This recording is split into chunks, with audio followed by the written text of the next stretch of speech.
Panoorin natin tong isang play ng Torrentex. So yun, tumira si Pugoy. Namilipit siya sa sakit. So natapilok yung kanang paa niya. Si CJ pala yung natawagan ng flagrant foul dito. Galit na galit si Coach Chok Reyes sa nangyari kay Pugoy. Game 2 pala to ng SMB versus Torrentex sa finals, PBA finals. Panoorin natin kung tapilok ba talaga, flap ba to, or flagrant foul. Panoorin natin sa replay kung ano talaga yung nangyari. So paika-ika pa dito si Pugoy, no? So parang nasaktan talaga siya. Hindi makapaniwala si CJ na natawagan siya ng flagrant foul 1.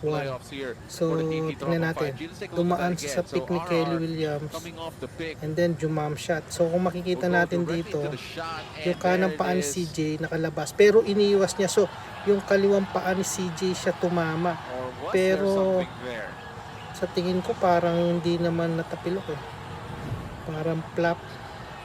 Pero tingin ko lang yun ha, baka naman kasi nabigla yung apak ni Pugoy doon sa paa ni CJ, kaya feeling niya natapilok siya.